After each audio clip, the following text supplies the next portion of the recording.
1,00,000 మంది శివభక్తులతో కలిసి మహారుద్రాక్ష పూజలో పాల్గొనండి. వెంటనే కాల్ చేసి మీ పేరును నమోదు చేసుకోండి.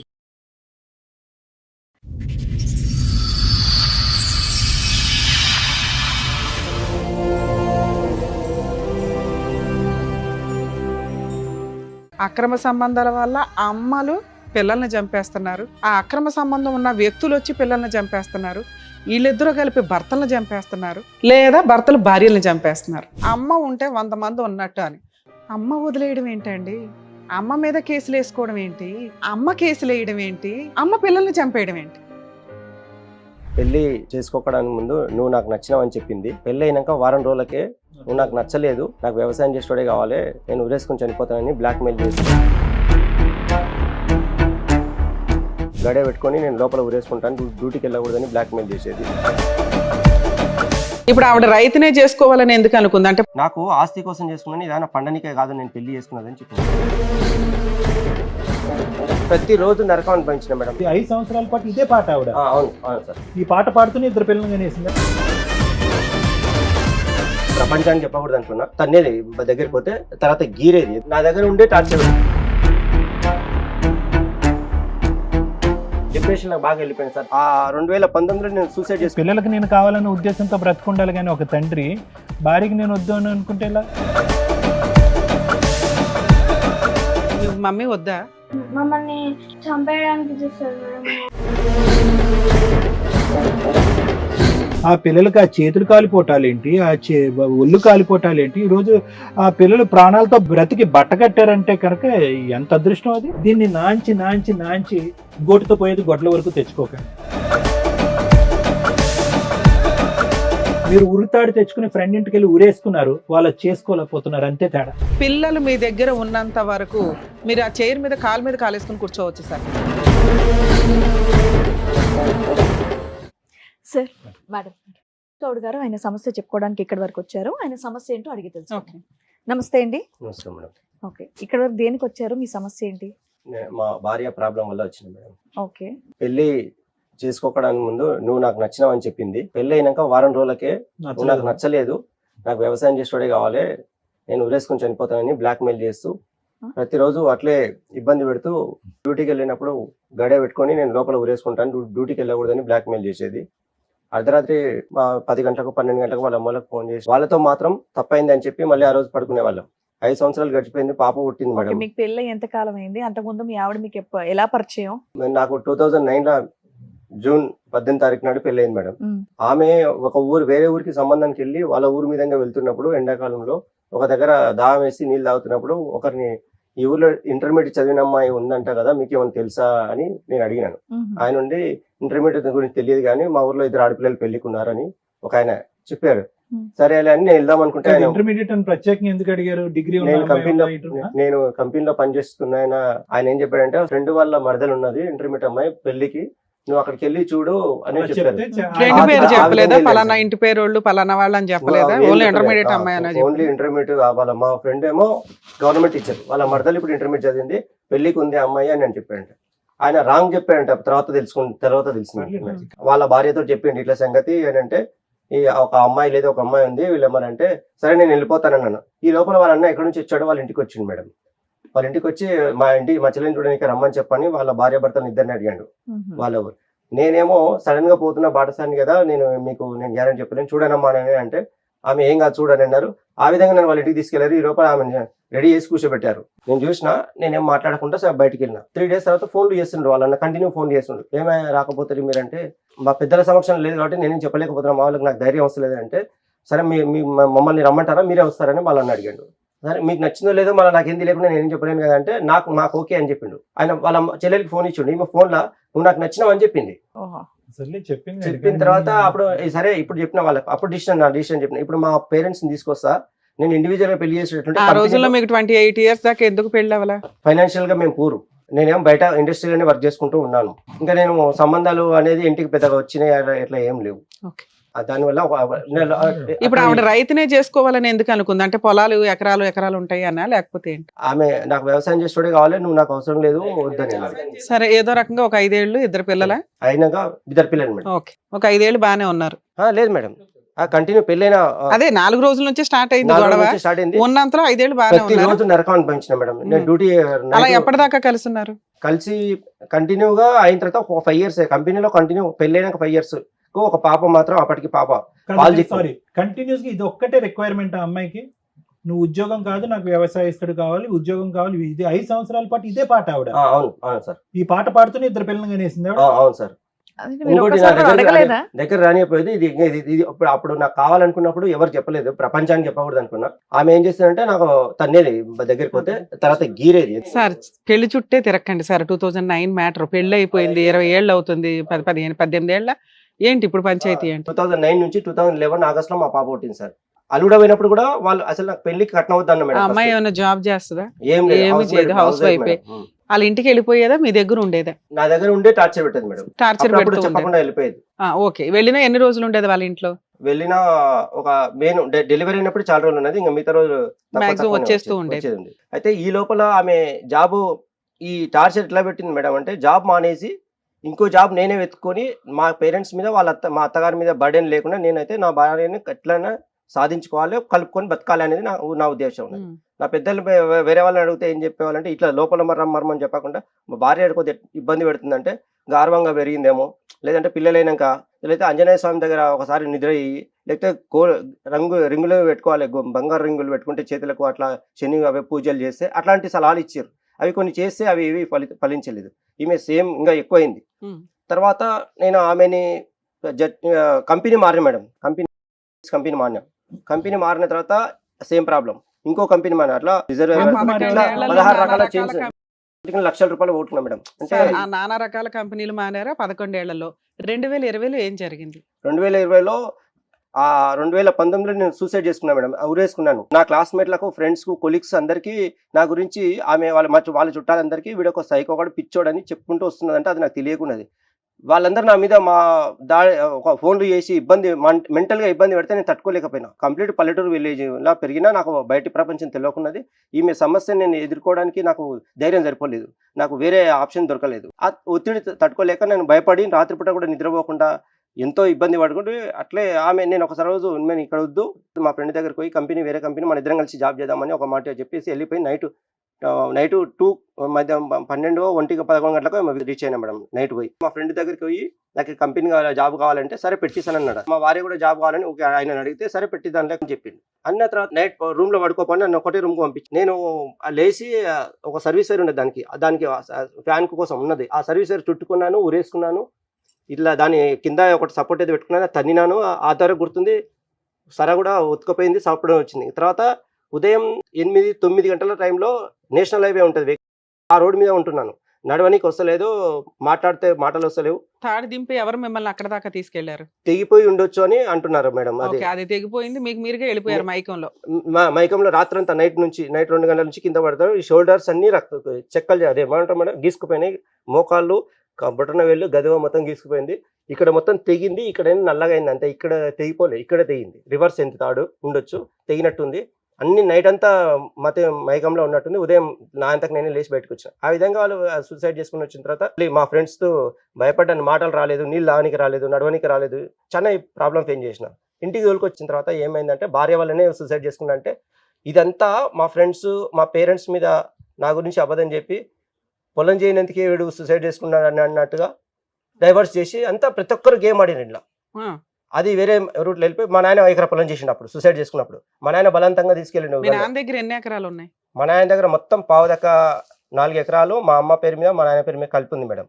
మీకు 5 ఎకరాలు ఎలా చేశారు? 4 ఎకరాలు వాళ్ళకి 4 ఎకరాలకు వెళ్ళి నాకు ఎకరా చేసిండు మేడం. ఎకరా చేశారు? నాకు ఒక ఎకరం చేశారు. ఒక ఎకరం చేసిన తర్వాత అప్పుడు ఆ టైంలో బలవంతంగా చేశారు వాళ్ళు, తీసుకెళ్ళి కలవకూడదు తీసుకెళ్ళి. చేసిన తర్వాత నేను వద్దని చెప్పిన, పొలం చేయకూడదు నాకు ఈ టైంలో, అయినా చేసారు. నాకు అదే సెట్ కాలే. పిల్లలు ఉన్నారు కదండి, ఆ టైంలో మీరు సూసైడ్ అటెంప్ట్ కారణం ఏంటి అంటే ఈమె ఒత్తిడి టార్చర్కి ఆవిడకి మీరు అక్కర్లేదు, పిల్లలకి మీరు కావాలని పిల్లలకి నేను కావాలనే ఉద్దేశంతో బ్రతుకుండాలి. కానీ ఒక తండ్రి భార్యకి నేను వద్దు అని అనుకుంటే ఎలా? అప్పుడు నాకు ధైర్యం. సరే, మీరు సూసైడ్ చేసుకున్నారని అలిగి వెళ్ళిపోయిందా, పోట్లాడి వెళ్ళిపోయిందా? ఆమె వెళ్ళిపోలేదు. మరి 2020లో ఎందుకు వెళ్ళిపోయింది సార్? అది అడిగాను ఇందాక. సూసైడ్ చేసుకున్నాక మా ఊరి, అక్కడ నుంచి మా ఊరికి వెళ్ళిపోయింది. ఎకరం పొలం కూడా వచ్చింది. మా ఊరికి వెళ్ళిపోతే మా నాయన 1 ఎకరా పూరం చేసిన వెంబడే ఈమె ఏం చెప్పిందంటే, నాకు ఆస్తి అప్పుడు చెప్పింది, నాకు ఆస్తి కోసం చేసుకున్నాను, ఇదైనా పండనికే కాదు నేను పెళ్లి చేసుకున్నదని చెప్పింది. ఓకే. అప్పుడు Only మా నాయన property ఎకర పొలం బుక్ వచ్చింది, మేము అప్లై చేసిన ఆ ఎకర పొలం బుక్ ఆమె ముందు చింపేసిన. గబుకుని మీ నాన్న ఇస్తుంటే బలవంతంగా ఇవ్వడం ఏంటి? ఇష్టంగా ఇచ్చాడు ఆయన, కొడుకు కాపురం బాగుండాలి అని. అది బలవంతంగా ఇవ్వడం ఏంటి? 40 లక్షలు ఆస్తి వస్తుంటే వద్దని బుక్ చింపుతారా? నేను ఆస్తి కోసమే చేసుకున్నాను, నేను ఇవన్నీ నువ్వు నాకు వద్దు అని అన్నది. అట్లా నేను ఇన్సల్ట్ గా ఫీల్ అయిపోయి, నాకు ఆస్తి కాదు నువ్వే ముఖ్యం, నాకు ఆస్తి ముఖ్యం కాదు, మా అమ్మ నాయన ఉన్నంత వరకు ఆస్తి వాళ్ళ పేరు మీద ఉండని అన్నట్టుగా నేను అంటే కూడా ఆమె ఒప్పుకుంటలేదు. అప్పుడు నేను నీకు చింపేసి కూడా నాకు తట్టుకోలేకపోయాను. ఆ మాట బుక్ చింపేశారని అలిగి వెళ్ళిపోయిందా? ఆమె అలిగి వెళ్ళిపోయాను మేడం. చింపేసిన తర్వాత ఆమె వాళ్ళన్న 2-3 డేస్కి వాళ్ళన్న నువ్వు నీ చుట్టుముట్టు 20 నెంబర్లు ఉన్నాయి, ఫోన్ నెంబర్లు నీ ఇంటి చుట్టుముట్టు, నిన్ను ఆయన పచ్చి బూతులు తిట్టుకుంటా నేను చంపేస్తాము. తర్వాత ఆయనంత కానీ నేను రెచ్చకూడదు, మా చెల్లెలకి ఏమైనా అయిందంటే కనుక నువ్వు ఉండవు అంటే, అసలు మీ చెల్లెలకి ఏమవుతుంది, ఇదేంది ఇది బ్లాక్ మెయిల్ అని చెప్పేసి ఆమె మీరు సూసైడ్ అటెంప్ట్ చేసుకున్నారని మీ ఆవిడకి తెలుసా? తెలుసు. వాళ్ళ ఇంటికి తీసుకొచ్చేటప్పుడు మా ఫ్రెండ్స్ మధ్యలో ఒక మా ఫ్రెండ్ది ఒకటి కంపెనీ ఉంది మీరు మేడం. సూసైడ్ చేసుకునే రోజు మీ ఆవిడ ఇంట్లోనే ఉందా? ఇక్కడ నుంచి వికారాబాద్ పోయినాక మేడం ఆమె చెప్పి ఫ్రెండ్ ఇంట్లో చేసుకున్నాడు. ఓకే. అయిన తర్వాత నేను మా ఊర్లో ఆమె ఏం చెప్పిందంటే, వాళ్ళన్న ఇంకా డైలీ వాళ్ళ తమ్ముడు కంటిన్యూ ఫోన్ చేయడం, మా ఫ్రెండ్స్ అందరూ ఫోన్ చేయడం, నన్ను టార్చర్ చేస్తుంటారు కంటిన్యూ.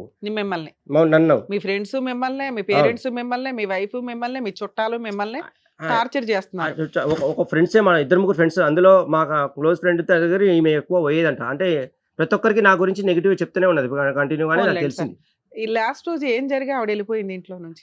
ఆమె నేనే తీసుకెళ్ళాను మేడం. నేనే ఆ రోజు ఈయన చంపుతా అన్నప్పుడే నిన్ను పోలీస్ స్టేషన్ తీసుకెళ్ళి, మీ అన్న నీ గురించి నీకు ప్రాణహాని ఉంది కదా, మీ అన్న నాకు వార్నింగ్ ఇస్తున్నాడు కదా, పోలీస్ స్టేషన్ కంప్లైంట్ ఇద్దాం పని పోలీస్ స్టేషన్ తీసుకెళ్తే ఈమె వాళ్ళన్న నేనే తీసుకెళ్ళాను మేడం. నేనే తీసుకెళ్ళాను. ఆమె బంగారం తీసుకో, నీ దగ్గర ఉన్న డబ్బులు మొత్తం తీసుకో, నాకు వద్దని చెప్పి ఆమె వీడియో తీసిన, అవన్నీ ఆమె దగ్గర ఉన్నాయి. ఆ వీడియో తీసిన నా ఫోన్లో ఇప్పటికి ఉంది. ఆ వీడియో తీసుకొని, బంగారం నీ దగ్గర అన్ని ఉన్నాయని చెప్పి తీసుకొని పోయినా. నేను పిల్లల్ని కూడా తీసుకొని పోయి ఆ పోలీస్ స్టేషన్ కంప్లైంట్ చేద్దామంటే, పోలీసులకు చెప్పే లోపల మా ఆయన వచ్చింది ఆడికి, నాకు తెలియకుండా, నువ్వు వీడు మతి స్థిమితం లేదు ఇతనికి, మా బావకు, వీళ్ళు అప్పుడప్పుడు గొడవ పడుతుంటారు, నేను కౌన్సిలింగ్ ఇప్పించి 4 రోజుల తర్వాత మా చెల్లెని తీసుకెళ్ళి మా పెద్దల సమక్షంలో అని చెప్పి, అది నాకు నా మాటలు ఏంటలేరు పోలీసులు. సరే, మీ అన్న వచ్చేమన్నాడు? మా అన్న వచ్చి, నిన్ను అడవిలోకి పోతే పెట్రోల్ పోసుకొని పట్టుకొచ్చి మేము కొట్టినాం అని అంటే, దాని అర్థం నాకేమో అర్థం కాలేదు. నేను అడవిలో పారిపోతే పట్టుకొచ్చి పెట్రోల్ పోసుకొచ్చి డీజిల్ పోసుకొచ్చి వాడిని తోలుకొచ్చినాం అని చెప్పి మెత్త కొడక నిన్న అంటే. 2020లో వెళ్ళిపోయిందా మీ ఆవిడ? అప్పుడు నేనే తీసుకెళ్ళి అక్కడ నుంచి తీసుకెళ్ళిపోయారు. ఇప్పటికి 6 ఏళ్ళు అవుతుంది. మీ ఇద్దరి మధ్య పెద్ద మనుషులు పంచాయతీలు గానీ ఏమన్నా జరిగినాయా? పెద్ద మనుషుల పంచాయతీ ఏం జరగలే. ఓన్లీ వాళ్ళే పిలిపించేవారు. నాకు ఆస్తి కోసం అనేది, వాళ్ళ ఇంటికి పోయినా నాకు పిల్లలు కావాలి, పెళ్ళని. 6 ఏళ్ల నుంచి మీ ఆవిడ వాళ్ళ పుట్టింట్లోనే ఉంటుందా? మధ్యలో మా ఇంటికి వచ్చేది మేడం. అప్పుడప్పుడు నన్ను కడతాలు తీసుకెళ్లారు, యోగా చేయమన్నారు. యోగా చేస్తుంటే కళ్ళు మూసుకుంటే పారిపోయి వచ్చేసారు వాళ్ళు. ఎవరు, నేను ఒక్కడనే ఉండి చాలా ఇబ్బంది పడి వచ్చిన. తర్వాత నన్ను డాక్టర్ దానికి వెళ్ళాలి, నీకు పిచ్చెక్కిందని చెప్పి వాళ్ళు మాట్లాడకుండా బలవంతంగా ఇద్దరు కార్లో కూర్చోబెట్టుకొని, ఎందుకు ఇట్లా కూర్చోబెడుతున్నా అంటే వినలే వాళ్ళు. నన్ను ఒక జంతువులాగా నన్ను బిహేవ్ చేసి. జాబ్ చేస్తున్నారా లేదా? 2019 నుంచి జాబ్ చేస్తూ అక్కడ నుంచి డైరెక్ట్ మా ఊరికి తీసుకెళ్ళినప్పుడు జాబ్ మొత్తం క్లోజ్ అయిపోయింది. 2019 నుంచి మీరు జాబ్ చేయట్లేదు. 20 నుంచి కలిసారండి. మమ్నార్ లో ఎస్విఎస్ హాస్పిటల్లో సైకరాలజిస్ట్ అడిగారు మేడం. వాళ్ళు ఏం చెప్పారంటే, ఎందుకు సూసైడ్ చేసుకున్నావు అంటే, మా భార్య ఒత్తిడి వల్ల రీజన్ చెప్పినాం. పిల్లలు ఎవరి దగ్గర ఉన్నారు? కొన్ని రోజులు వాళ్ళ ఇంటికాడ ఉన్నారు. పిల్లలు చూడడానికి వాళ్ళ ఇంటికి వెళ్తే చూడనివ్వలే. నాకు పిల్లల్ని చూడకుండా నేను ఉండాలేనంటే, పిల్లలు రాలేదు, నన్ను చూస్తున్నారు రావట్లేదు. అట్లా వాళ్ళు అట్లే ఉండి ఆ ఎండకు అట్లే పడుకున్నా. వాళ్ళ ఇంటికి పిల్లలు ఎవరు? నా పిల్లలే మేడం. మీతో పాటు వచ్చారా? అవును మేడం. నన్ను చూడనియకపోతే నేను అట్లే బండి పెట్టుకుని ఎండకు అట్లే వాళ్ళ ఆకిట్లో నిలబడ్డాను అనమాట. ఎన్ని సందర్భాల్లో మీ భార్య ఇంటి నుంచి వెళ్ళిపోయినప్పుడు, ఎన్ని సందర్భాల్లో పిల్లల్ని తీసుకుని వెళ్ళింది, ఎన్ని సందర్భాల్లో పిల్లల్ని మీ దగ్గరే వదిలేసి వెళ్ళింది? ఎక్కువ సార్లు పిల్లలు తీసుకెళ్ళింది మేడం.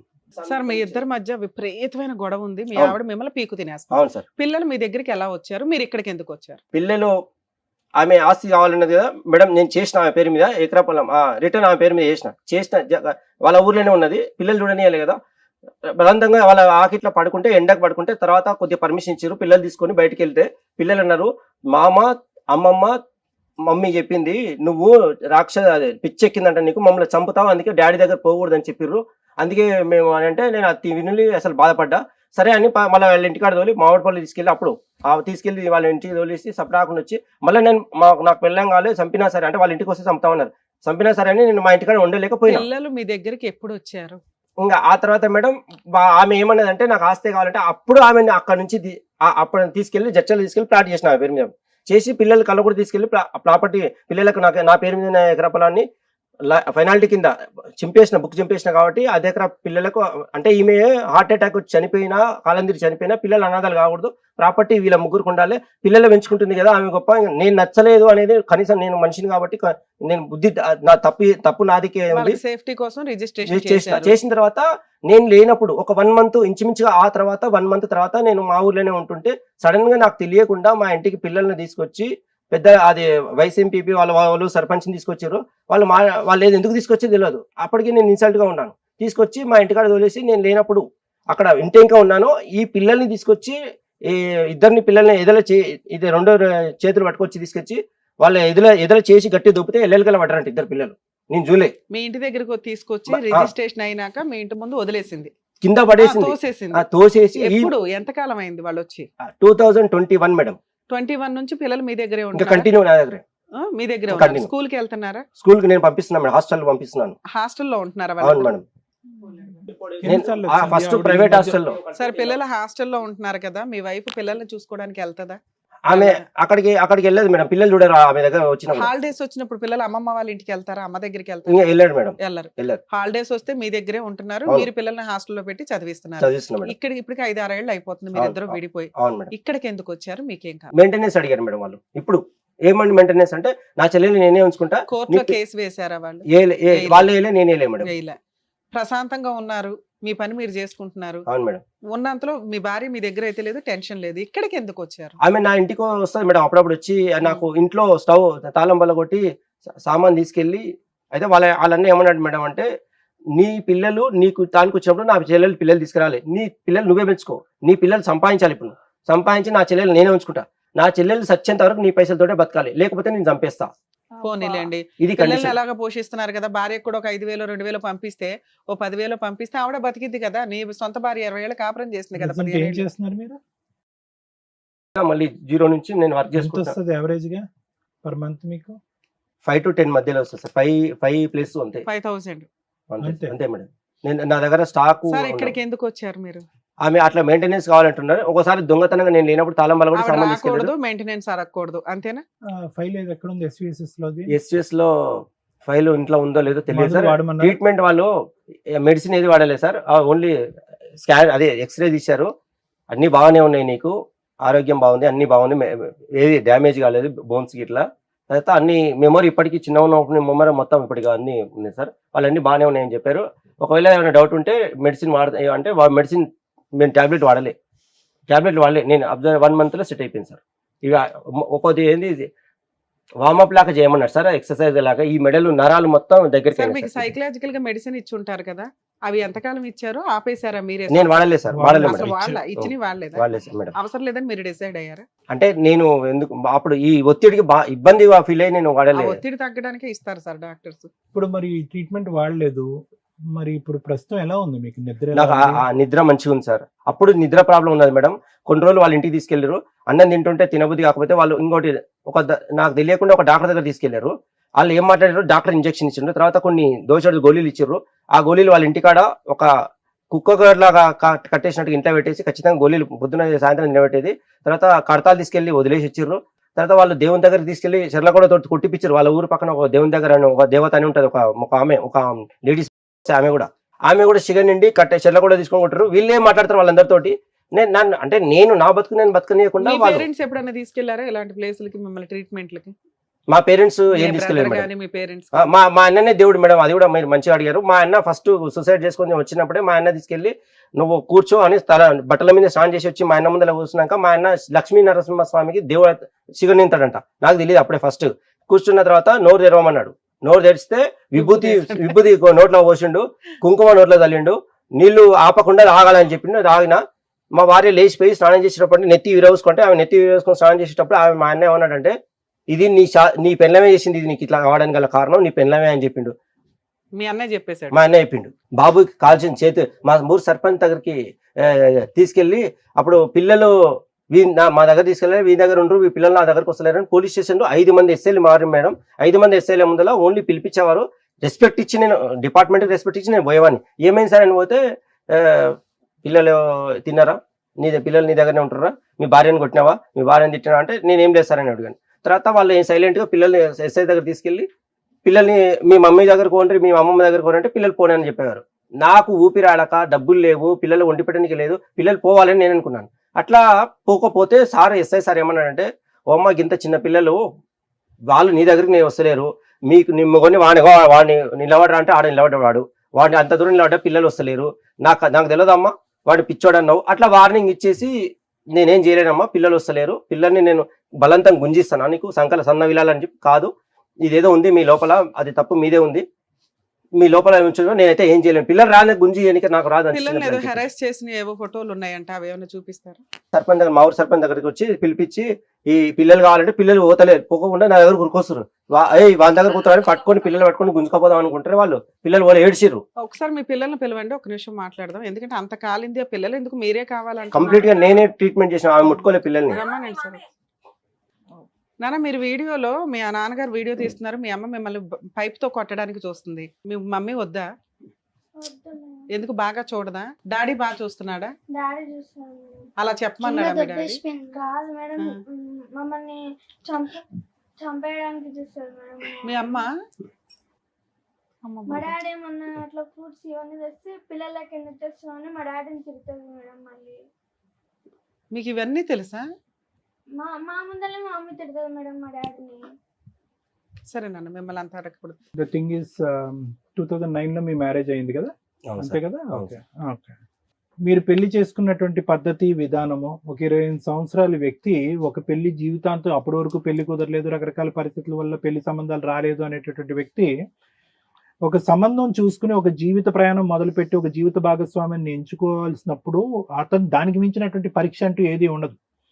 అటువంటి పరీక్షలో మీరు ఎలా వెళ్ళారంటే కనుక ఏదో ఒక సినిమాకు మార్కెట్కు వెళ్తున్నట్టుగా వెళ్ళి బండి అక్కడ ఆపి, ఇక్కడ ఇంటర్మీడియట్ చదివే అమ్మాయి ఎక్కడన్నా ఉందా అని చూడండి, ఏదన్నా అడుగుతారు చూడండి, ఇక్కడ ఏమన్నా డ్రింక్ దొరుకుతుందా, ఇక్కడ ఎక్కడన్నా దగ్గరికి భోజనం హోటల్ ఉందా అన్నట్టుగా ఒక గట్టిగా అరిచి, ఒక బాబు ఆ మూల మీద ఒక అమ్మాయి ఉంటుందంటే చూడండి అంటే ఎలా ఉందండి ఇది? వినటానికి ఎలా ఉంది? ఎంత విచిత్ర విడ్డూరంగా ఉంది. ఎవరు గొంత ఎవరు తవ్వుకున్నారు?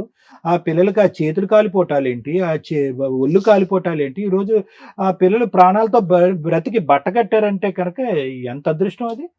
ఎవరి తప్పు ఎవరిది ఒప్పు అని వదిలేసేయండి, వెళ్తారా అక్కడేమొచ్చి ఒక గంట సేపు వాళ్ళు టైం ఇచ్చి అమ్మాయికి స్నానం చేసి మీ కళ్ళు ఎదురుకుంటే పెళ్లి చూపులను కూర్చోబెడతారా? సై అంటే సై అన్నట్టుగా మీరు పెళ్లి చేసుకుంటారా? అసలు ఏమన్నా అర్థం పర్థం ఉందండి? ఓకే, లేదు మనకి. ఎందుకంటే ఇక్కడ ఒక సైడ్ ఆఫ్ ద స్టోరీయే కనిపిస్తుంది, రెండో సైడ్ ఆఫ్ ద స్టోరీ కనిపించట్లేదు. రెండో side first part of the story ఎంత ఆశ్చర్యంగా అనిపిస్తుందో పెళ్లి చేసుకునేటువంటి విధి విధానం. Second half of the story పెళ్ళైనటువంటి వారం రోజుల్లోనే శారీరకంగా అమ్మాయి నాకు కోఆపరేట్ చేసేది కాదు, పగలనక రాత్రి అనక నువ్వు రైతు అయితే కనుక నాకు ఇష్టం, నువ్వేమొచ్చి రైతు కాదు కాబట్టి నువ్వు నాకు వద్దు అని చెప్పి మిమ్మల్ని హింస పెట్టి బాధ పెట్టి, ఏది పెళ్ళైనటువంటి వారం రోజులకి హింస పెట్టి 5 సంవత్సరాల పాటు అదే పద్ధతిలో హింస పెడుతూ కేవలం నేను నీ జీవితంలోకి ఎంటర్ అయింది ఒకే ఒక కారణం ఏంటంటే నీ ఆస్తి కాజేయటానికి అని చెప్పేటటువంటి కథ ఏదైతే ఉందో వాస్తవం ఉంటే ఉండొచ్చు, కానీ మళ్ళీ నేను ఏం చెప్తున్నానంటే second half of the story మనకు తెలియదు ఇక్కడ. ఓకే, ఎందుకు అంటే కనుక ఈరోజు ఒక్కర్లే వచ్చారు. ఎవరు వచ్చారు? రమేష్ గారు అతని 2 పిల్లలతో పాటు వచ్చారు. ఎవరు రాలే. అన్న లేడు, అమ్మ లేదు, అక్క లేదు, చెల్లి లేదు, తండ్రి లేదు, ఇటు లేదు. అటువైపు వాళ్ళు ఎలాగరారులేండి, అటువైపు వాళ్ళు వస్తే కనుక ఇంకో విధంగా ఉంటుంది ఇక్కడ కదా. 2 పిల్లలు వచ్చారు మీతో పాటు. ఎందుకు వచ్చారు 2 పిల్లలు అంటే కనుక ఈరోజు ఆ పిల్లలకి దిక్కుమొక్కు లేక వచ్చారు మీతో పాటు. అంటే మానసికంగా మీరు ఎంచుకున్నటువంటి మార్గం ఏంటి, అంటే పెళ్లి రూపాన్ని మీరు ఎంచుకున్నటువంటి మార్గం ఏంటి, ఏ దిక్కును పోయింది, ఆవిడ ఎందుకు మీతో పాటు సాటిస్ఫాక్షన్ లేదు, ఇదంతా కూడా ఒక ఆస్తి గురించి జరిగేటటువంటి అంశమేనా? ఆవిడ మిమ్మల్ని ఏ స్థాయిలో హింస పెట్టింది, ఎందుకు ఒక 4 నోట్లో మీరు ఒక సైకోపాతనో లేదంటే ఒక మానసిక పరిస్థితి బాగాలేనటువంటి వ్యక్తిగా ఎందుకు ఒక పేరు నానింది, ఎందుకు మీ తరపున వాళ్ళు వచ్చి మీ వెన్నంటూ ఎందుకు నిలబడలేదు, ఇదంతా తట్టుకోలేనటువంటి మీరు ఉరి వేసుకోవటానికి ఎందుకు ప్రయత్నం చేశారు? ఉరి వేసుకున్న తర్వాత బ్రతికిన తర్వాత ఏ డాక్టర్లు అయితే బాబు నువ్వు ఉరి వేసుకోవటానికి ఇది ఒక కారణము, నీ మానసిక పరిస్థితి బాగాలేదు, నువ్వు మందులు వాడు అని ఒక డాక్టర్ చెప్తే మీరు చెప్పేది నేను వాడేది ఏంటని చెప్పి మందులు తీసి పక్కన పెట్టేసి అటు తిరిగి ఇటు తిరిగి ఇటు తిరిగి ఇటు తిరిగి ఈరోజు వచ్చి ఇక్కడ కూర్చుని మాట్లాడేటటువంటి మొత్తం కథ అంతా కూడా విచిత్ర విడ్డూరంగా ఉందని చెప్తున్నాం రమేష్ గారు. చేసుకునేటటువంటి విధానం పద్ధతి బాగాలేనప్పుడు ఆవిడతో ప్రయాణం చేస్తూ అంత శాడిస్ట్, మీ లెక్క ప్రకారం చెప్పాలంటే హింస పెట్టి బాధ పెట్టి నరకయాతన చూపెట్టే ఒక శాడిస్ట్ భార్యతో, ఎందుకంటే ఒక 16 సంవత్సరాలు ఒక ఆడపిల్లని ఇలా కళ్ళెదురుకుంటే అక్కడ కూర్చోబెట్టి సినిమా అంతా చూపెట్టం ఎంత నరకం చూస్తుంటుందండి ఆ మహాతల్లి. పక్కన ఇంకో కొడుకు ఏంటండి? పోనీ అమ్మాయి అంటే కనుక పెళ్ళైనటువంటి కొత్తలో మాకు అవగాహన లేదు కాబట్టి ఏదో అలా పుట్టేసింది అని అనుకుందాం. కరెక్ట్గా అక్కడ 3-4 ఇయర్స్ గ్యాప్లో మీతో ఎంతో ఒక లవ్ స్టోరీ ఉంటేనే కదా ఇంకో అబ్బాయిని కన్నారు మీరు.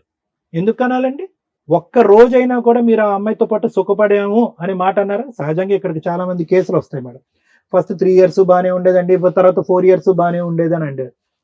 ఇదేంటి మ్యారేజ్ మోటార్ సైకిల్ మీద వెళ్ళి పెళ్లి చూపులు చూసి వచ్చి పెళ్లి చేసుకున్న మీరు ఆ తర్వాత ఒక్కరోజు కూడా సుఖపడలేదని అంటాం ఏంటి?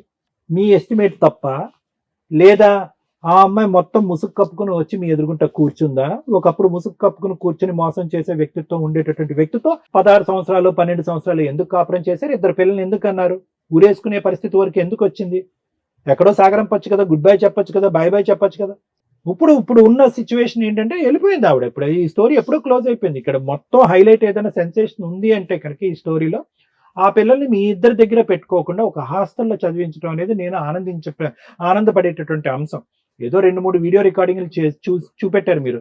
ఆ అమ్మాయి తీయాలంటే 10 రికార్డింగ్లు తీయచ్చు. దాన్ని బట్టి మనం ముందుకు వెళ్ళేటటువంటి అవకాశం లేదు, అవసరం లేదు. ఆ అమ్మాయి ఇలా కర్ర పట్టుకుని ఇలా వస్తుంటే పిల్లలు కొట్టేటటువంటి అంశాన్ని వీడియో రికార్డింగ్ తీశారు మీరు. ఆ అమ్మాయి ఇలా చేతితో కొట్టేస్తుంది. అలాంటివి ఆ అమ్మాయి కూడా రికార్డ్ చేయాలంటే ఒక 10-12 రికార్డ్ చేయొచ్చు. ఆధారం ఉంటే ఒకటి, దొరికితే దొంగ, దొరకపోతే దొర. అలా వద్దు, అవి మనం మాట్లాడుకోవద్దు. ఈరోజు మీరు ఇక్కడ వచ్చి కూర్చున్నారు, పిల్లల్ని ఒక హాస్టల్లో చదివిస్తున్నారు. ఏం చేయగలం ఇక్కడ? ఈ సిచ్యువేషన్లో ఎవరు మాత్రం ఎటువంటి సొల్యూషన్ చూపెట్టగలరు? మీరు వచ్చి సింపుల్గా ఇక్కడ కూర్చోబెట్టి చెప్తున్నారు ఏంటంటే, ఏమంటే ఆ పిల్లల మటుకు పిల్లలు ఉన్నారు, ఆ పిల్లల పోషణ అయితే నేను చూసుకుంటాను, తల్లిగా ఆవిడకి అర్హత లేదు కాబట్టి పిల్లల్ని నా దగ్గర పెట్టుకుంటానంటే, ఆవిడ కర్కటత్వం అనేటటువంటిది, కఠినత్వం అనేది మనకు ఆల్రెడీ కనిపిస్తూనే ఉంది. పిల్లల్ని వదిలేసి ఇక్కడ ఉంచడం అనేది. ఎందుకంటే ఆ పిల్లలే నువ్వు మా తల్లి కాదు, నువ్వు మా తల్లి కాదు, గుడ్ బై అంటున్నారు కాబట్టి. ఏం కావాలి మీకు ఇక్కడ? ఈ సమస్యకి పరిష్కారం ఏమని చెప్తాం? ఒకటే అంశం గుర్తుపెట్టుకోండి, మీరు సంపాదించేది 5,000 10,000, వాళ్ళేం మీ మెడ పట్టుకుని ఏమి అడగట్లే. మీ జోలికి మేము రావు, మా జోలికి మీరు రావద్దు అంటే కనుక ఈవిడ పోషణార్థం ఆవిడ ఏదో ఒకటి ఇవ్వండి అని అంటున్నారు. ఆవిడ రాక్షసి అయినా, భయంకరమైనటువంటి మనిషి అయినా, ఆవిడ పోషణకి మీరు ఏమిస్తారు అనేటటువంటిది ఒక్కటి ఆలోచించుకుంటే ఇదంతా ఇష్యూ ఈజీగా సెటిల్ అయిపోతుంది. అలా కాకుండా ఒక 2,000 3,000 మెయింటెనెన్స్ ఇచ్చే కాడకి మీరు ఇవ్వకుండా దీన్ని నాంచి 10 మంది పెద్దల మనుషులకి ఈ స్టోరీ చెప్పుకుంటూ ప్రతి చోటగా ఆ పిల్లల్ని హాస్టల్ని తీసుకొచ్చి వాళ్ళని పాక్షికంగా కానీ పరోక్షంగా కానీ ఇలాంటి అంశాలకు ఎక్స్పోజ్ చేయటం వల్ల ఆ పిల్లలు ఇద్దరు కూడా మెంటలీ అన్వెల్ అయిపోతారు రానున్న రోజులు. గోటుతో పోయేది గొడ్ల వరకు తెచ్చుకోకండి. వాళ్ళు మీ జోలికి రావట్లేదు, మీరు వాళ్ళ జోలికి వెళ్ళట్లేదు. పిల్లల్ని ఈడ్చుకుని వెళ్తాను, నా తల్లిగా నాకే ఆ పిల్లల మీద హక్కు ఉంది అనేటటువంటి మాట రావట్లేదు. పిల్లలు మీ చెంతనే ఉన్నారు, మీ పాటే పాడుతున్నారు, మీతోనే ఉంటాను అంటున్నారు. దీనికి మించినటువంటి అదృష్టం ఏమీ లేదు. వాళ్ళు మీ జోలికి రాకూడదంటే ఆవిడ పోషణ నిమిత్తం ఎంతో కొంత డబ్బులు అడుగుతుంది. పట్టుదలకు పోవద్దు. ఈ కథ 10 మంది దగ్గర చెప్పుకున్నంత మాత్రాన నువ్వే పిచ్చాడురా రమేష్, వెళ్ళి ట్రీట్మెంట్ తీసుకో అనేటటువంటి మాట పదే మీకు వినిపిస్తుంది తప్ప ఇంకొకటి వినిపించదు. నాకేమనిపిస్తుంది అంటే, నిజంగా ఆ ఉరి వేసుకోక ముందు కూడా మీరు ఒక డిప్రెషన్లో ఉన్నారు, వేసుకున్న తర్వాత ఇంకా డిప్రెషన్లోకి వెళ్ళిపోయారు.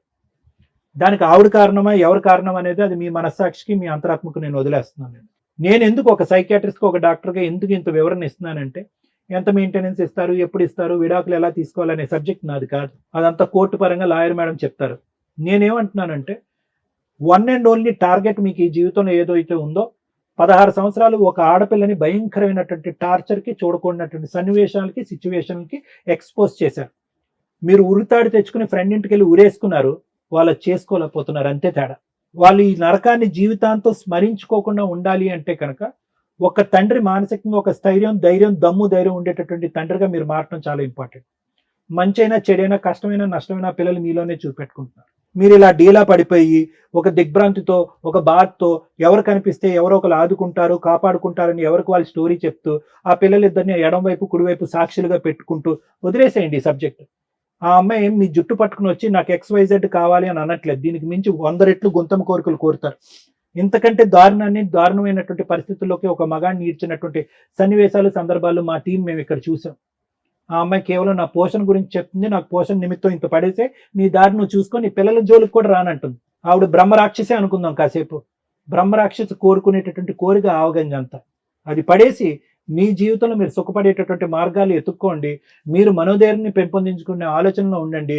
మీకు ఏదైనా సైకలాజికల్గా ట్రీట్మెంట్ ఇవ్వాలంటే అది ఇవ్వడానికి నేను కూడా రెడీగా ఉన్నాను. మీరు పిచ్చోకిచ్చాను కాదు, మానసిక స్థైర్యం గురించి ఆ పిల్లలతో పాటు మీరు జీవితాంతం ముందుకు ప్రయాణం చేయాలంటే దానికి హెల్ప్ఫుల్గా నేను ట్రీట్మెంట్ ఇస్తాను అంటున్నాను. Thank you sir. ఒక సెకండ్ మేడం, ల్యాండ్ ఆమె ఫస్ట్ ఆమె పేరు మీద చేసిన, ఆమె నాకు వద్దు నువ్వు అంటే ఆస్తి నేను ఆ ప్లాట్ నా పేరు మీద చేసుకుంటా అంటే జడ్చలోనే రిజిస్ట్రేషన్ చేసుకున్నా, సరే చేసుకో నాకు నువ్వు వద్దు నీ ఆస్తి వద్దు అన్నది. తర్వాత ఆమె ప్రాపర్టీ కావాలనుకున్నప్పుడు ఈ ప్లాట్ ఇంకసీరి ఆమె కోరినప్పుడు ప్లాట్ రివర్స్ ఆమె పేరు మీద చేసిన మేడం. అది 8 లక్షలు అడిగినందుకు ఇప్పుడు 15 lakhs ప్రాపర్టీ ఉంటుంది, అది నా సొంతం ప్లాట్, అది ఆమెకి ఇచ్చిన. కానీ దాన్ని మీరు ఏ విధంగా, అది ఆమె కోరిక ప్రకారం అది ఒప్పందం అంటే నా దృష్టిలో అలా వాల్యూ సరిపోయిందని నేను అనుకుంటున్నాను. కానీ మళ్ళీ లైఫ్ టైం మెయింటెనెన్స్ అది కూడా సరిపోదు, మాకు లిక్విడ్ మాకు ఇయ్యలే, మా అన్నకు తల్లికి ఇయ్యలే. కాబట్టి మెయింటెనెన్స్ అదనంగా కావాలంటే నీ దగ్గర ఎంత అడిగినా అంత ఇస్తావు, నువ్వు ప్రాణం చివరి రక్తం పట్టు కూడా మేము దావుతాం అనేది వాళ్ళ కాన్సెప్ట్ అనేది నాకు అర్థమైంది మేడం. సార్ అంతసేపు మీకోసం మాట్లాడారు సార్, మీరు మీకేం కావాలో అడుగుతున్నారు నన్ను. విపరీతమైన వ్యక్తిగత స్వేచ్ఛ, విపరీతమైన మోసాలు, విపరీతమైన అబద్ధాలు, విపరీతమైన క్రైమ్, విపరీతమైన సైకలాజికల్ ప్రాబ్లమ్స్. ఎటెళ్ళిపోతుంది సొసైటీ? ఎవరు కంట్రోల్ చేయాలి వీళ్ళని? సోషల్ మీడియాలో మీరు చూస్తున్నారు ఎన్ని చీటింగ్స్ జరుగుతున్నాయో, ఎంత అడ్డంగా మోసం చేసేస్తున్నారు. సైబర్ క్రైమ్ మీరు చూస్తున్నారు ఏ రకంగా మోసాలు జరుగుతున్నాయో. పరిచయాలు పెట్టుకొని అమ్మాయిలని అబ్బాయిలు వాడుకోవడం, అబ్బాయిల్ని అమ్మాయిలు వాడుకోవడం, బ్లాక్మెయిల్ చేయడం అనేది ఈజీగా నడుస్తుంది. రెండు వైపులా ఎవ్వరు తగ్గట్ల. ఫ్యామిలీ మ్యాటర్స్లో ఇంకొంచెం స్టెప్ ముందుకెళ్లారు. మేము ఇప్పటిదాకా కాపాడుతున్నది కుటుంబ వ్యవస్థని, సర్వనాశనం అయిపోయింది.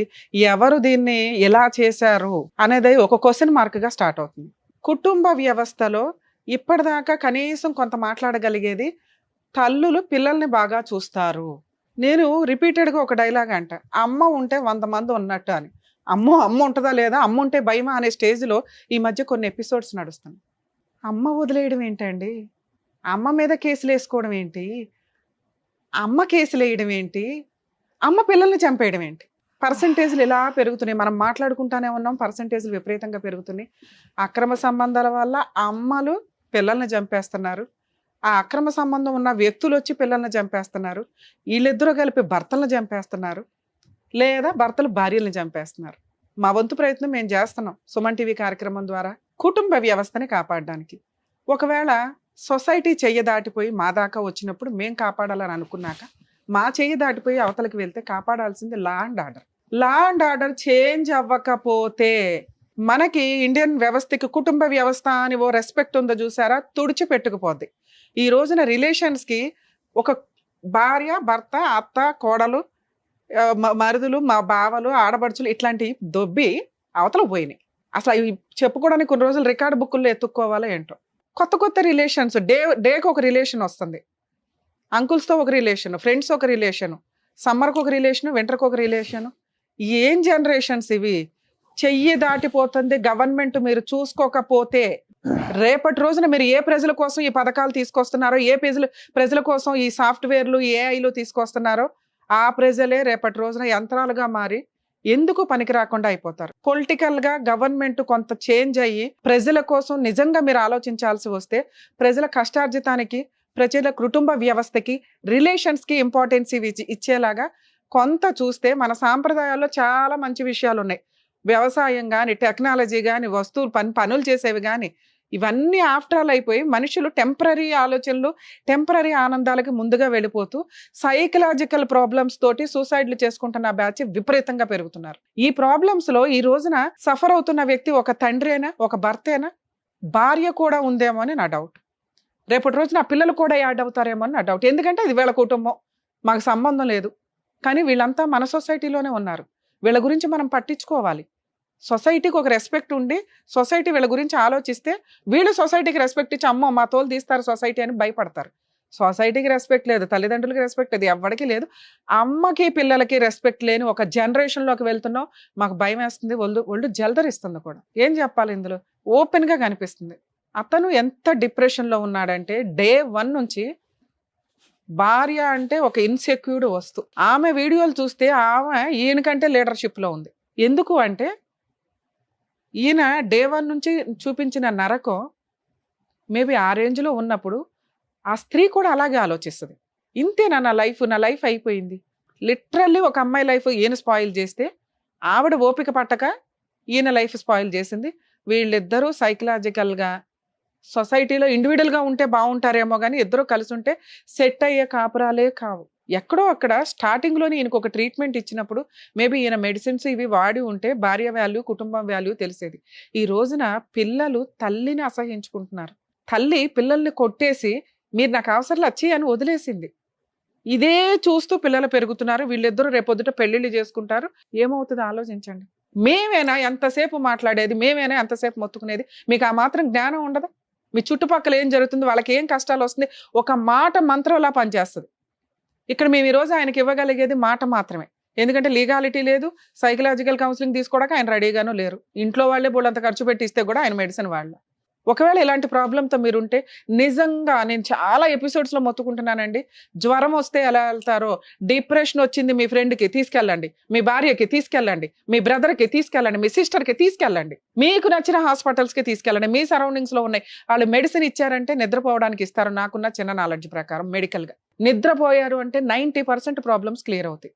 అమ్మో విపరీతంగా నిద్రపోతారండి. అరే అలా నిద్రపోకే ఆలోచన విధానాలు తేడాగా వస్తాయి. గట్టిగా 3 months హ్యాపీగా నిద్రపోయినాక మళ్ళీ మీకు మీరు క్యూర్ అయినాక అప్పుడు ఆలోచించండి ఏది మంచి ఏది చెడు అని. ప్లీజ్ సార్, మీ విషయంలో లీగాలిటీలో మీ ఆవిడకు ఉండే హక్కులు ఏంటో తెలుసుకుందాం ఫస్ట్. మీరు ఎంత అమాయకంగా ఉన్నారు అంటే మీకున్న ప్రాబ్లమ్ని నేను అమాయకత్వాన్ని మాట్లాడతా. ప్రాబ్లం అది ఇందాక చెప్పేసాను ఏంటి అని. సార్ కూడా క్లియర్గా చెప్పారు. అయితే అలా చెప్తే బాగుండదు కాబట్టి అమాయకత్వం అనే అందం. మీ అమాయకత్వం ఏ రేంజ్లో ఉందో మీకు 0 marks పడితే మీ వైఫ్కి -, మార్కులు పడుతున్నాయి. ఎందుకంటే మీరు ఫ్యామిలీని రోడ్డు మీదకి తీసుకొచ్చేసారు.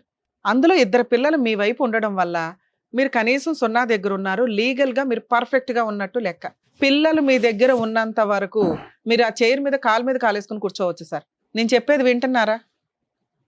పిల్లలు మీ దగ్గర ఉన్నంత వరకు మీ వైఫ్ మీ మీద ఏ కేసులు వేసినా నిలబడం. ఉఫ్ అని ఊది అవతల ఎదురు కానీ. అందులోనూ 5 years నుంచి పిల్లలు మీ దగ్గరే ఉన్నారు. ఇప్పుడు పిల్లల్ని పిలిచి మాట్లాడితే అమ్మో బాబోయ్ మాకు అమ్మ వద్దండి నాన్నే కావాలంటున్నారు. అక్కడ మీకు మార్క్స్ పడిపోయినాయి. లీగల్గా మార్క్స్ పడిపోయినాయి, మోరల్గా కూడా మార్క్స్ పడిపోయినాయి. మీకు మీ ఆవిడ వద్దు, ఇది కరెక్ట్ కాదు, మీ ఇద్దరిని కలపాలని భూప్రపంచంలో దయచేసి ఎవ్వరు అనుకోకండి. మీకు మీరు రియలైజ్ అయినప్పుడు ఆలోచిద్దాం. పిల్లలకి అవసరంలా మీ ఇద్దరు కలవటం ముఖ్యంగా మీకు అవసరంలా. ఎందుకంటే మీరు ఆవిడ అనే ఆలోచన వస్తుంటేనే ఒక రకంగా ఫీల్ అవుతున్నారు. ఒక రకమైన బాధ, ఒక రకమైన కక్ష, ఒక రకమైన కోపం. వద్దు. మనం వాళ్ళని కదుపుకుంటుంటే వాళ్ళు మన మీదకి వచ్చి గొడవ పడుతున్నారు. మనం కదుపుకోవద్దు. ఇప్పుడు నేను మీ ఆవిడతో ఫోన్ మాట్లాడవచ్చు, కానీ ఆవిడకి -, మార్క్స్ పడినాయి. నేను మాట్లాడగానే అని వెళ్ళిపోయి వాళ్ళ అన్న వచ్చేసి అయ్యి మా చెల్లిని ఇట్లా అంటారా అని గబగబా తీసుకెళ్లి పోలీస్ స్టేషన్లో కూర్చుంటారు. 5 ఏళ్ల నుంచి వాళ్ళు మన మీద ఏ కంప్లైంట్లు ఇవ్వాల, ఏ కేసులు వేయల. వాళ్ళకి తెలియదా మెయింటెనెన్స్ వస్తుందని? తెలుసు. కానీ వాళ్ళకి తెలుసు మేము మా సిస్టర్ని తీసుకొని అక్కడ కూర్చోబెడితే వాళ్ళ లాయర్ అంటే మీ లాయర్ వచ్చి మెడికల్ టెస్ట్కి వేస్తారు. ఓహో మైనస్. అలాగే పిల్లలు మీ దగ్గర ఉన్నారు, +, మార్క్ వేస్తారు. ఓహో మనకి ఏమీ రాదు. ఎందుకు? కొంతకాలం రిలాక్స్ అవుదాం అని వాళ్ళు మేబీ ఉంచుంటారు. లేదా పిల్లలు మీ దగ్గర ఉన్నారు కాబట్టి పోనీలే ఆయన దగ్గర ఉన్నారు, ఆయనకు బాధ్యత తెలుస్తుంది, పిల్లల కోసం ఆయన మారతారేమో అని కూడా వాళ్ళు ఆగుండొచ్చు. కాబట్టి మనం లీగల్గా ఎంటర్ అయిపోయి నెత్తి మీదకి తెచ్చుకోవడం కంటే సైలెంట్ ఉండడం బెటర్. ఆవిడ ఇంటి మీదకి వచ్చినప్పుడు ఏదో సామాన్ తీసుకెళ్తుంది. మీ సొంత భార్య, మీ పిల్లలకి ఏ హక్కు ఉందో మీకే హక్కు ఉందో మీ ఆవిడకి కూడా అదే హక్కు ఉంది. మీరేమీ డైవర్స్ వేయలేదు, విడిపోలేదు ఇంకా. కాబట్టి వస్తుంది, తీసుకెళ్తుంది, రానివ్వండి. 3 వాళ్ళే ఫోన్ చేసి థ్రెట్ చేస్తున్నారా, మనం కదుపుకుంటుంటే థ్రెట్ చేస్తున్నారా? మనం కదిపాం. మీ కేసులో మనమే కదిపాం. మా ఇంటికి వచ్చి సామాన్ ఎందుకు తీసుకెళ్తుంది, మీ చెల్లి తోలు తీస్తా అటు అని మీరు ఏదో ఫోన్ చేసి ఉంటారు. అరే మా చెల్లికి హక్కులు ఉంటారా, రమ్మను, మెయింటెనెన్స్ ఇమ్మను, పర్మనెంట్ ఎలిమినీ ఇవ్వమని. మీరు దానికి ఒక ఆన్సర్ చెప్తాను సార్. మనం కదుపుకోవద్దు, సైలెంట్ ఉండండి. మేడం పర్మనెంట్ ఎలిమినీకి నేను ఆల్రెడీ ఒక ప్రాపర్టీ ఇచ్చేసాను, నేను ఇంకా ఎందుకు ఇవ్వాలి? ఇవ్వద్దు. ఇవ్వమని ఏ కోర్టు చెప్పదు. అర్థమవుతుంది? పర్మనెంట్ ఎలిమినీ ఎప్పుడు ఇస్తాము అంటే ఫుల్ అండ్ ఫైనల్ సెటిల్మెంట్ చేసుకొని మ్యూచువల్ డైవర్స్ తీసుకునేటప్పుడు. ఓకే. ఈ కేసుల చుట్టూ తిరిగే కంటే ఒకవేళ ఆ అమ్మాయికి ఆల్రెడీ ఒక స్వీట్ బాక్స్ ఇచ్చేశారు, ఆ స్వీట్ బాక్స్ మీదే, అది కోర్టుకు కూడా తెలుసు. నెక్స్ట్ పిల్లల బాధ్యత మీరు తీసుకున్నారు, కోర్టు ప్రకారం ఆ అమ్మాయికి ఏమీ రావు. ఇవన్నీ ఎప్పుడు తెలుస్తాయి? ఈ కేసులు వేసినప్పుడు మీరు గెలుస్తారు, మీ లాయర్ ఛాలెంజ్ చేస్తారు, ఏమీ ఇవ్వద్దమ్మా అంటారు. 3 years ఫైటింగ్. మనం ఫిట్గా లేం కదా 3 years ఫైట్ చేయడానికి. అర్థమవుతుందా? అన్నీ మీరు గెలవటం కంటే ఆ రోజున వాళ్ళు కేసు వేసిన రోజున ₹1 ఇవ్వాల్సి వస్తే ఒక స్వీట్ బాక్స్ ఆల్రెడీ ఇచ్చారు, ఇంకో స్వీట్ తీసుకెళ్ళి ఇచ్చేసి పేడా వదిలించుకోండి. ఎందుకంటే ఆ అమ్మాయి అంటూ మీ లైఫ్లో లేకపోతే మీరు పర్ఫెక్ట్ జమ్. మీ అవసరం పిల్లలకు ఉంది, మీకు ఫిజికల్ నీడ్స్ అవసరం లేదు, ఒక ఉమెన్ అవసరం లేదు, వంట అవసరం లేదు, మీరే చేసుకుంటున్నారు, మీరే పిల్లల్ని చూసుకుంటున్నారు, పిల్లల హాలిడేస్కి మీ దగ్గరికే వస్తున్నారు.